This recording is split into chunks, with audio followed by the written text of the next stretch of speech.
Afternoon, everybody. Welcome to episode number 3 of Catfishing Chris. I've got about 2 hours tops to fish this muddy creek that's down here on the side of the road. Feeds into the Hiwassee River just a couple hundred yards down to my left.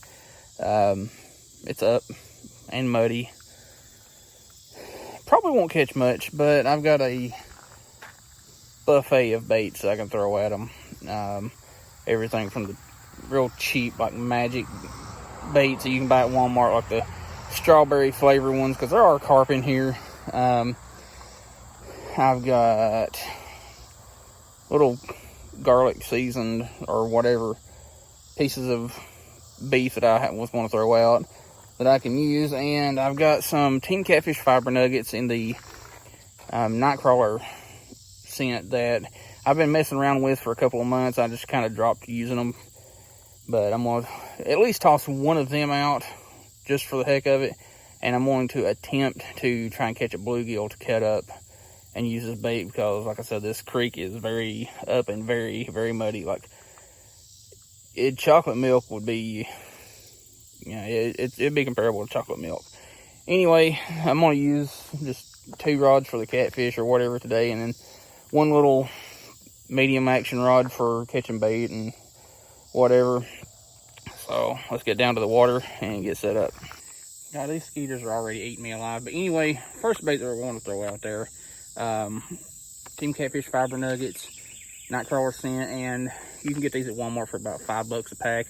And they also come with 2, I think it doesn't say what size the hooks are, but it comes with 2 Team Catfish Jackhammer J hooks. I normally don't use these kind of baits, but these are actually kind of awesome.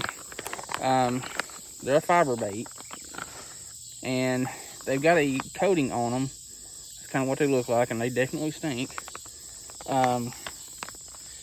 They've got a coating on them where it doesn't stick to your hands all that bad.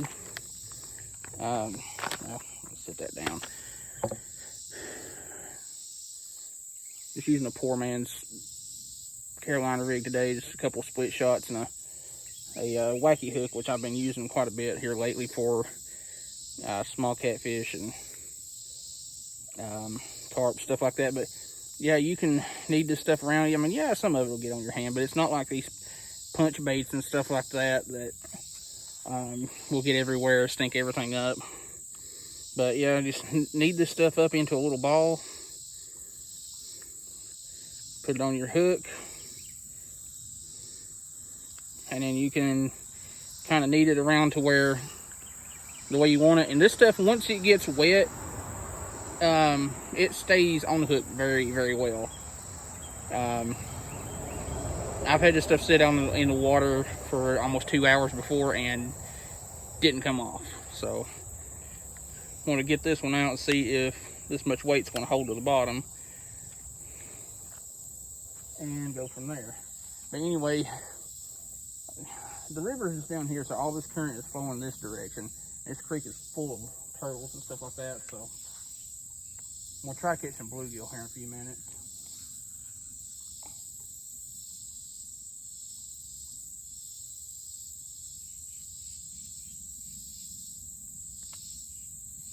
Alright, that one's out. Let's set the drag. Way too tight.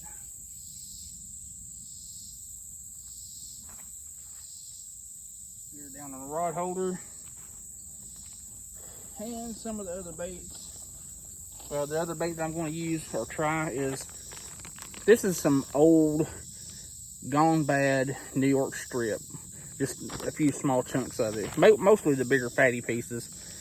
But I've had them sitting in the freezer covered in garlic for about a month or so now. So I'm going to give them a few more minutes to thaw out, because they're still kind of hard. And chunk them out there and see what happens. In the meantime, I'm just going to throw around a little crappie jig and try to catch a bluegill just like right here along the bank, and cut it up and use it for bait. Yeah, my shirt's dirty. Get over it. Anyway, I know everybody is dealing with mosquitoes right now, and something you can pick up at Walmart or from Walmart or wherever. relatively cheap is these things here. The Bite Me Not bracelets are good for 100 hours. What they look like, you put them on your hat band, on your wrist or whatever, but these things are very, very strong scented. I've had it hanging on a little nail I put in that tree there, and in this whole like little area here, about 15 feet by 15 feet, I haven't had any mosquitoes pestering me since I hung that up. They've got a very, very strong scent. Yeah, definitely worth it for a couple of bucks, and just throw them in your backpack or in your pocket or whatever. But anyway, no bites yet. So I'm going to put a piece of that garlic beef on and chunk it out and see what happens. Which I bet I know what's going to happen, guys. I've just seen a massive snapping turtle, and I'll probably catch him. All right, we got the rod baited up. Now this is just, like I said, a piece of New York strip that I had that I cut some bigger fat chunks off of. This one's mostly a fat piece, as you can tell, and it's been sitting in garlic for a while. So I'm gonna try the little grocery store challenge thing, kind of like Nick from 618 Fishing has been doing for a while. He's got some good stuff. Go check him out. I'll leave a link to his channel in the description. But I'm gonna get this one chucked out and hopefully catch a fish.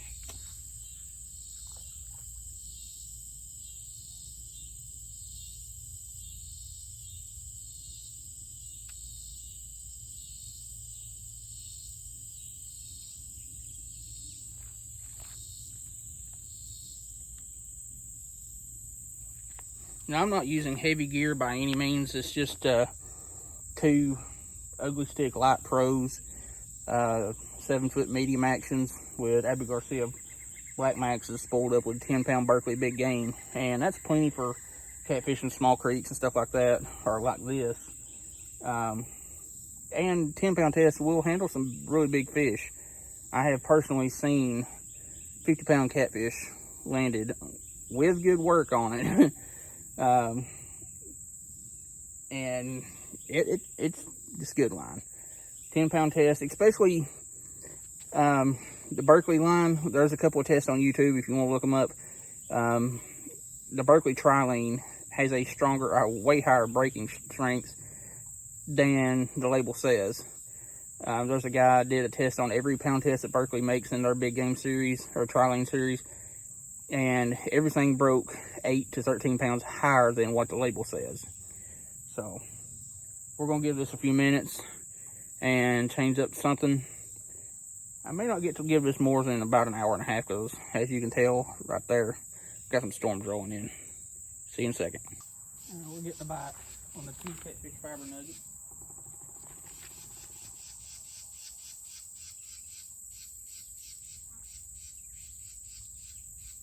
I'm back for it.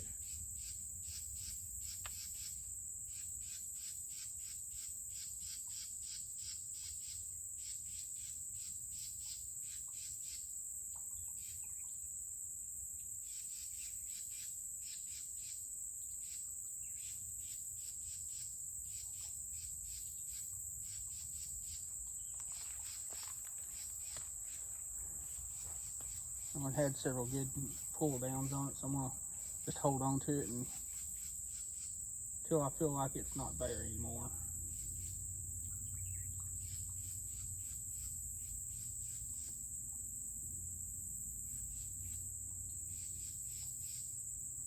There we go, got another hit there.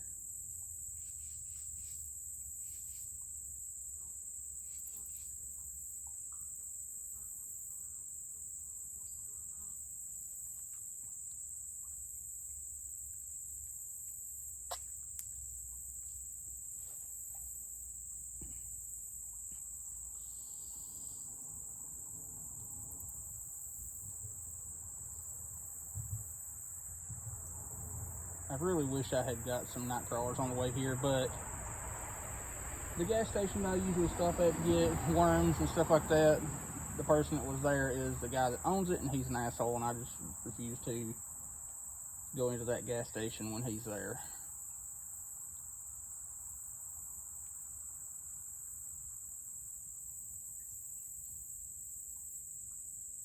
I got another tug there. Come on, pick her back up.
Alright, I'm going to set her back down in the rod holder, and I'm going to leave the line fairly slack. That way you can take off a little bit if it needs to. Well, y'all, I got skunked. That's how it is sometimes. Also got rained out, but it's whatever. Anyway, if you like the content, like, share, and subscribe. If you don't like it, don't like, share, and subscribe. Ain't gonna hurt my feelings either way. Till next time, we'll see you in the next video. Hope you catch a big one.